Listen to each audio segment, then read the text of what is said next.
Pagkatapos ng kape, dito sa gilid ng ilog, tabi ng ilog, lakad-lakad muna doon papunta sa kakahuyan. Itong mga kahoy sa mid of May, marami ng sisibol na mga dahon kasi kagagaling lang sa winter to. Ayan na, may mga sibol na tumutubong dahon na.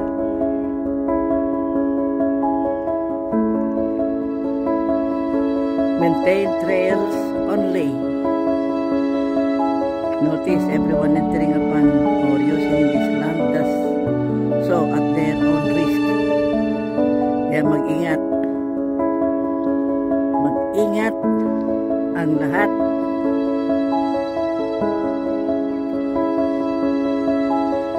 Dito lang kami naglalakad pagkatapos ng kape, dito sa tabi ng ilog. Ayan. Iba naman yung pinuntahan namin noon doon sa Sir Wilfred Park. Dito naman Devon River.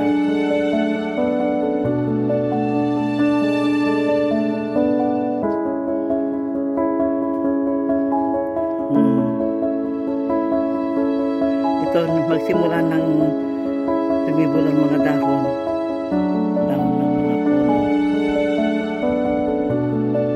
Parang patay na itong mga puno, yung mga kahoy dito kasi nung winter yung autumn nalagas yung mga dahon at nung winter ito na parang patay na pero buhay pa ito. Nagsisimula ng tumubo ang dahon.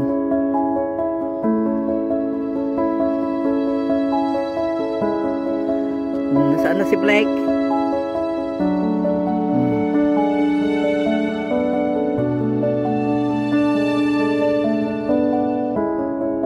Doon kami galing. Nagkape kami doon.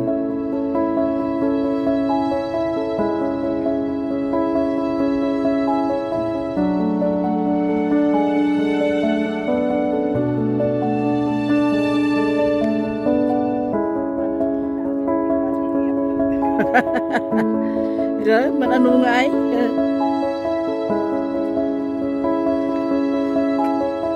Maganda pang magkape dito. May mesa dito sa gilid sa tabi ng ilog. Yan. May mesa at upuan dito.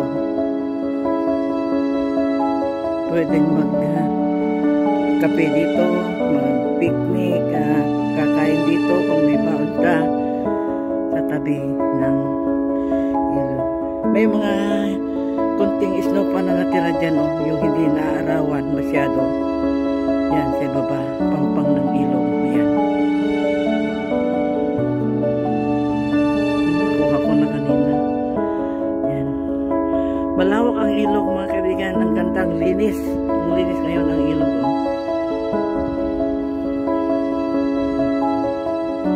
Yan, pagpatuloy namin ang paglalakad namin. Balik na kami doon. Hanggang dito muli, mga kaibigan. Maraming salamat sa panonood. God bless us all.